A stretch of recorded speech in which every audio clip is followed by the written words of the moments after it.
Good morning, students. How are you? I hope you are well at home. तो बच्चों आज हम evolution of slavery. तो slavery तो आप जानते ही होंगे क्या होता है। दास प्रथा ये यूरोप में काफ़ी ज़्यादा प्रचलित थी, और यूरोप में नहीं, आपको अरब वर्ल्ड में भी और भी जगहों पर काफ़ी ज़्यादा ये प्रचलित थी। तो ये यूरोप में किस तरह से ख़त्म हुई और किस तरह से ख़त्म होने की शुरुआत हुई, ये चीज़ हम इस वीडियो में इस टॉपिक में पढ़ने वाले हैं। तो आइए शुरुआत करते हैं। One of the most revolutionary social reforms of the Jacobin regime was the abolition of slavery in the French colonies।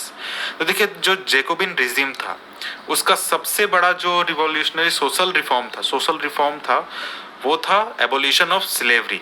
French colonies थे, ऐसा नहीं कि सिर्फ फ्रांस में। फ्रांस का जहां पर उपनिवेश था अफ्रीका के रीजन में और भी जहां पर, वहां पर फ्रांस की सरकार ने, जो जैकोबिन सरकार थी, उसने जो स्लेवरी थी उसको खत्म कर दिया था। The colonies in the Caribbean, जो कैरिबियन रीजन है वहां पर जो कॉलोनीज थी फ्रेंच की, जैसे मार्टिनिक, गुलजैप, सैंट डोमिंगो, तो ये जो थे ये बहुत ही इंपॉर्टेंट सप्लायर थे कम्युनिटीज, जैसे कि टोबैको, इंडिगो, शुगर और कॉफ़ी। इन सभी को काफ़ी ज़्यादा मात्रा में सप्लाई करते थे।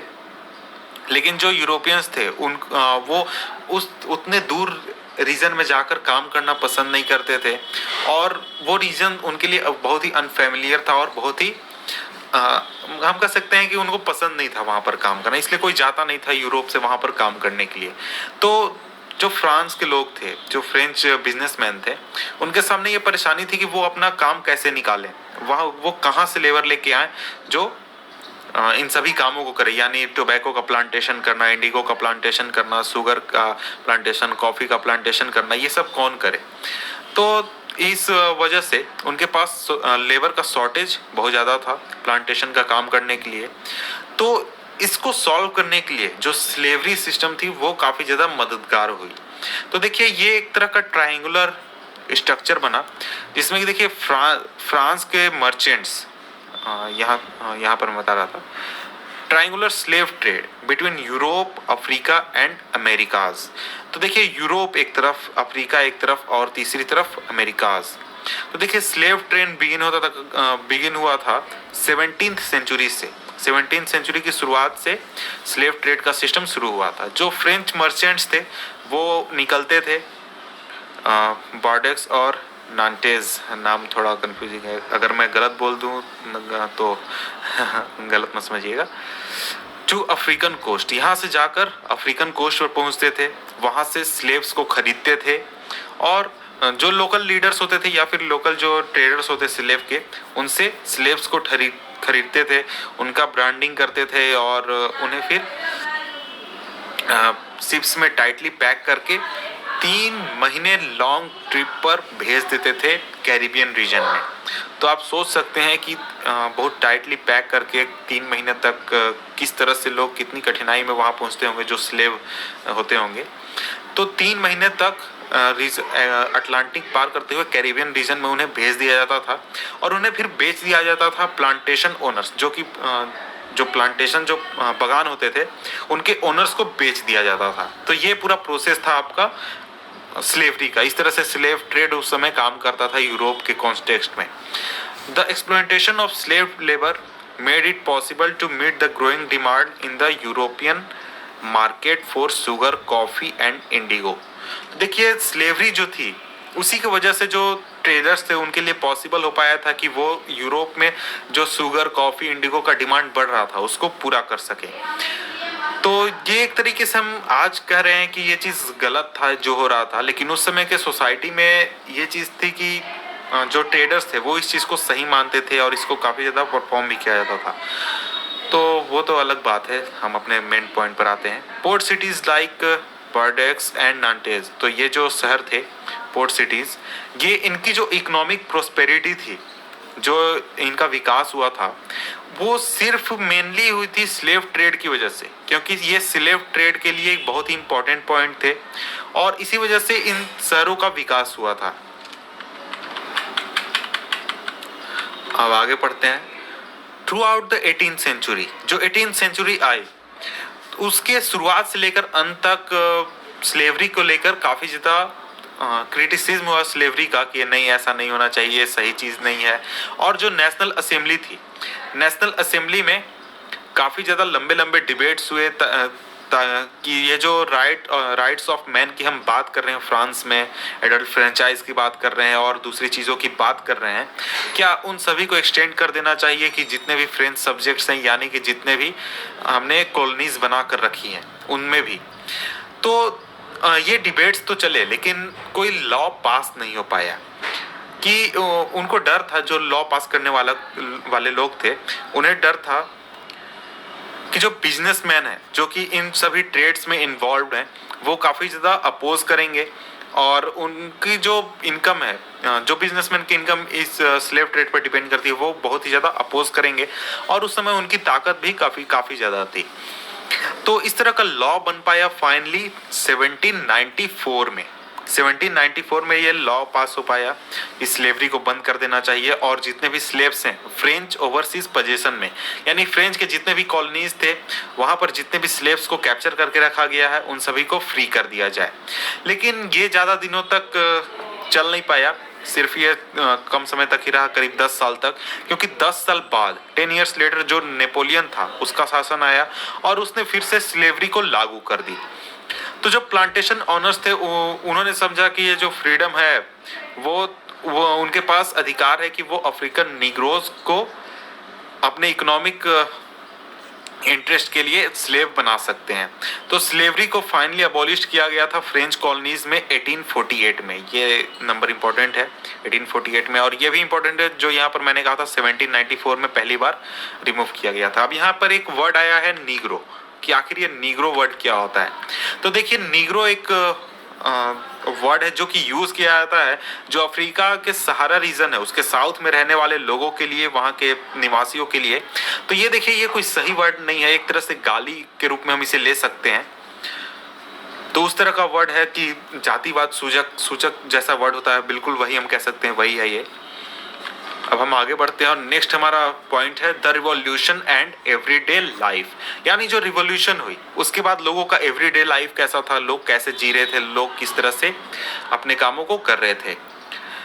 तो क्या यहाँ पर सबसे पहले सवाल पूछा गया है, can politics change the clothes people wear, the language they speak और द बुक्स दे रीड।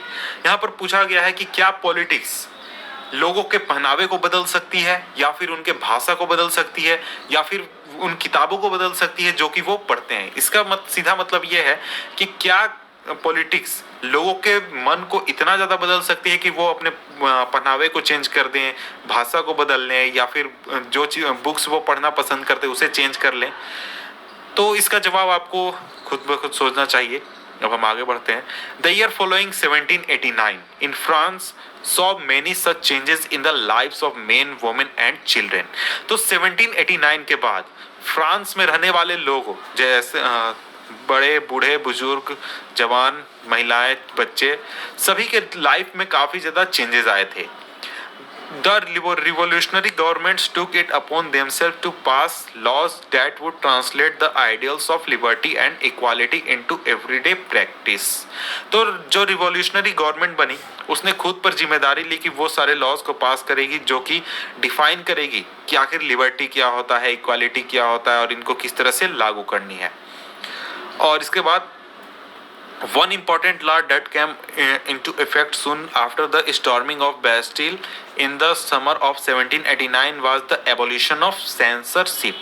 तो देखिए बहुत ही इंपॉर्टेंट लॉ थी क्या, एबोल्यूशन ऑफ सेंसरशिप, जो कि तुरंत ही लागू की गई थी जब जो बेस्टिल था उसको तहस नहस कर दिया गया था, अंत कर दिया गया था 1789 में। उसके बाद तो सेंसरशिप क्या होता है, तो सेंसरशिप का यहाँ मैं मीनिंग आपको शॉर्ट में बता दूं कि देखिए अगर कोई न्यूज़पेपर है वो न्यूज़पेपर क्या न्यूज़ छापेगी ये पहले सरकार देखेगी कि क्या न्यूज़ छप रहा है। अगर सरकार को सही लगेगा कि ये न्यूज़ सही है तभी वो छपेगा, नहीं तो नहीं छपेगा। तो न्यूज़ की छटनी, न्यूज़ को काट छाट करना, इसी को हम सिंपल वर्ड्स में सेंसरशिप कहते हैं, इंग्लिश में हम सेंसरशिप कहते हैं।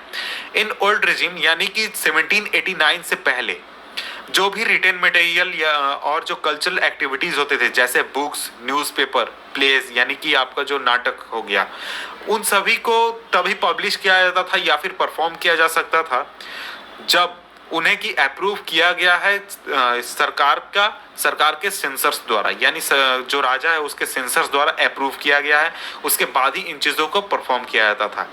Now the declaration of rights of man and citizen proclaim freedom of speech and expression to be a natural right. तो जो डिक्लेरेशन हुआ राइट्स ऑफ मैन सिटीजन, तो इसमें फ्रीडम ऑफ स्पीच को भी इंक्लूड किया गया और बताया गया कि ये एक तरह का नेचुरल राइट है कि लोग क्या बोलना चाहते हैं, क्या बात करना चाहते हैं, क्या कहना चाहते हैं। तो newspaper, pamphlets, books and printed pictures flooded the town of France from where they travelled rapidly into countryside. तो जब ये जो सेंसरशिप है जब रिमूव हुआ तो उसके बाद news papers, pamphlets, books, printed pictures, इनकी बाढ़ जैसी आ गई, क्योंकि अब कोई सेंसरशिप नहीं था, जिसको जो मन छापना है वो छाप सकता था, जिसको जो कहना है वो कह सकता था। और ये पूरे फ्रांस का जो पेरिस था, पेरिस रीजन, शहर का रीजन था, वहां पर बाढ़ आ गई और उसके साथ साथ वो बाढ़ फिर जो पैम्पलेट्स थे वो गांवों में भी पहुंचने लगे, देहाती इलाकों में भी पहुंचने लगे, countryside rapidly into countryside. They all described and discussed the event change taking place in the France. तो वो मेनली ये बात कर रहे थे या फिर बता रहे थे कि आखिर क्या क्या चीजें हुई हैं फ्रांस में, जो फ्रांस की रिवोल्ट हुआ, रिवॉल्यूशन हुआ, उसमें क्या क्या चीजें हुई हैं। Freedom of press also means that opposing view of event could be expressed. तो देखिए फ्रीडम ऑफ प्रेस की एक और अच्छी बात यह है कि आपका जो अपोजिंग व्यू है वो भी सामने आता है, यानी सरकार का अपोजिंग व्यू भी सामने आता है कि सरकार क्या गलत कर रही है, क्या सही कर रही है।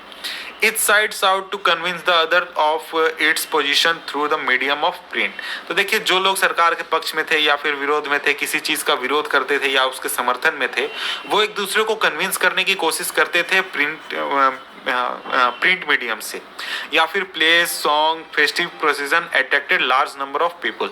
तो देखिए प्लेस जो होते थे, गाने जो बनते थे या फिर फेस्टिवल जो प्रोसेशंस होते थे, वो बहुत सारे लोगों को अट्रैक्ट करते थे।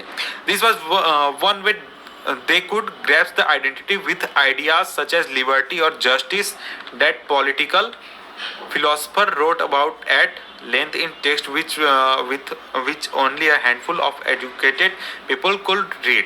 तो देखिए जो कॉन्स्टिट्यूशन बनाया जाता है या फिर जो चीज़ें लिखी जाती है पढ़े लिखे लोगों द्वारा, उसको अनपढ़ लोगों तक पहुंचाने के लिए या फिर उन लोगों तक पहुंचाने के लिए जो इन चीज़ों को नहीं समझते हैं, वो पहुंचाने के लिए ये एक जरिया था। यानी जो गाना बन गया या फिर जो प्लेस होते हैं या फिर जो फेस्टिवल में जो जुलूस निकलता है या फिर लोगों की गैदरिंग होती है, वहाँ पर इन चीज़ों को बताकर, बात कर, उस पर गाना बनाकर, उस पर नाटक बनाकर, उसका मंचन करके उन सभी लोगों को इन चीज़ों को समझाया जा सकता था बड़ी आसानी से, क्योंकि वो लोग बड़ी आसानी से इन चीज़ों को समझ नहीं पाते हैं कि आखिर इस टेक्स्ट में क्या लिखा गया है, इसका मतलब क्या है, ये अच्छा है, खराब है। तो ये इसका एक फायदा था, फ्रीडम ऑफ स्पीच और जो हमारा क्या कहते हैं सेंसरशिप को रिमूव करने का। अब हम आगे पॉइंट पढ़ते हैं और ये हमारा लास्ट पॉइंट है, कंक्लूजन, हमारा लास्ट पॉइंट चैप्टर का। और यहाँ पर इमेजेस भी है, इमेजेस पर भी आप ध्यान दे लें क्योंकि इमेजेस बहुत ही इंपॉर्टेंट है। इसमें कई पॉइंट्स आपको देखने को मिलेंगे। नेपोलियन का इमेज दिया गया है, इसके ऊपर भी कई सारे इमेजेस हैं, उन सभी को भी आप ध्यान दे लें। 1804 ईस्वी में 1804 में नेपोलियन बोनापार्ट ने खुद को फ्रांस का एम्परर घोषित कर दिया। वो निकल गया अपने यूरोपियन कंट्रीज जो थे फ्रांस से लगे हुए या फिर यूरोप में, उन सभी को कैप्चर करने में, जो डायनेस्टीज थी उन्हें खत्म करने में और नए किंगडम्स बनाने के लिए, और जहां पर उसने अपने परिवार के लोगों को बैठा दिया राजा के रूप में। तो नेपोलियन जो था वो खुद को यूरोप का मॉडर्नाइजर समझ रहा था। उसने कई सारे ऐसा नहीं था कि उसने किया नहीं था कुछ काम, उसने बहुत सारे अच्छे काम किए थे। ही इंट्रोड्यूस्ड मैनी लॉज, बहुत सारे लॉज उसने इंट्रोड्यूस किए थे, जैसे कि प्रोटेक्शन ऑफ प्राइवेट प्रॉपर्टी, किसी के प्राइवेट प्रॉपर्टी को हड़प नहीं सकते हैं। यूनिफॉर्म सिस्टम ऑफ वेट्स, तो यूनिफॉर्म सिस्टम ऑफ वेट्स आपने पहले पढ़ा होगा कि जो वेट्स होते थे फ्रांस में, ये बहुत सारे अलग अलग वेट मेजर्स को यूज किया जाता था, वेट एंड मेजर्स को, लंबाई नापने के लिए, वजन नापने के लिए। तो कि उसने यूनिफॉर्म सिस्टम को इंट्रोड्यूस किया, सिर्फ फ्रांस में ही नहीं, उन सभी रीजन में जिन रीजन्स को उसने क्या कहते हैं, जीता था या फिर कैप्चर किया था। और initially many people saw Napoleon as liberator who would bring freedom for the people. तो देखिए दूसरे देश जिस रीजन को कैप्चर किया था नेपोलियन ने, वहां पर लोगों ने नेपोलियन को समझा कि वो एक तरह का लिबरेटर है, एक तरह का हीरो है जो कि उन सभी को आजादी दिला सकता है। लेकिन जल्दी ही बात पूरी तरह से पलट गई। नेपोलियन की जो आर्मी थी उसे जल्दी ही इन्वेडर के रूप में देखा जाने लगा कि ये नहीं है, सही नहीं है, ये हमारे इलाकों को कैप्चर कर रहा है, हमें कैप्चर कर रहा है, हम पर जबरदस्ती ये राजा बनने की कोशिश कर रहा है। तो इस तरह का व्यू लोगों में आने लगा। तो नेपोलियन जो था उसकी फाइनली हार हुई थी वाटरलू में 1815 में। ये भी इंपॉर्टेंट पॉइंट है, आप चाहें तो इसे याद कर सकते हैं और याद करना भी चाहिए, क्योंकि वाटरलू बहुत इंपॉर्टेंट बैटल है, पूरे यूरोप की हिस्ट्री को उसने चेंज कर दिया था। Many of his measures that carried the revolutionary ideas of liberty and modern laws to other part of Europe had an impact of people long after Napoleon had left. तो देखिए ऐसा नहीं है कि वो कैप्चर कर रहा था तो वहां पर सिर्फ उसने मॉडर्नाइज किया वहां के सिस्टम को, उसने idea of liberty, modern laws, तो आइडिया ऑफ फ्रीडम, लिबर्टी, इन सभी चीजों को भी वहां ले गया, क्योंकि फ्रांस में ये चीजें पहले से हो रही थी और वहां दूसरे देशों के लोगों तक भी ये बातें पहुंची और लोगों ने इन चीजों को तब सही तरीके से समझा या फिर सही तरीके से उनके दिमाग में बैठी जब नेपोलियन काफी पहले ही जा चुका था। The idea of liberty and democratic rights were most important legacy of the French Revolution. These spread from France to the rest of Europe during the 19th century, where feudal system इसको आगे पढ़ेंगे। तो देखिए जो French revolution हुआ, French revolution की सबसे बड़ी बात यह थी कि idea of liberty and democratic rights, जनतांत्रिक अधिकार और लिबर्टी का आइडिया, ये सबसे इंपॉर्टेंट चीजें थी जो कि फ्रेंच रिवॉल्यूशन द्वारा इंट्रोड्यूस की गई थी पूरे वर्ल्ड के सामने। तो ये आइडियाज धीरे धीरे फ्रांस से पूरे यूरोप में फैल गए 19th सेंचुरी में, जहां पर जो फ्यूडल सिस्टम था उन्हें एबोलिश कर दिया गया। Colonise people rework the idea of freedom from bondage into their movement to create a sovereign nation state. तो जो कोलोनाइज स्टेट थे जैसे कि इंडिया हो गया या फिर अफ्रीका के बहुत सारे रीजन, वहां पर बहुत सारे जो लोग थे जो काम कर रहे थे आज़ादी के लिए या फिर खुद को आज़ाद करना चाहते थे, उन्होंने आइडिया ऑफ फ्रीडम को उस पर काम किया और उस पर काफी गहन चिंतन किया और उस पर अपने व्यूज दिए। और इसमें नाम आप ले सकते हैं टीपू सुल्तान का या फिर राजा राम मोहन राय का। ये दो एग्जाम्पल हैं जो कि इन आइडियाज के ऊपर रिस्पॉन्ड कर रहे थे जो कि रिवॉल्यूशनरी फ्रांस से आ रहे थे। तो ये हमारा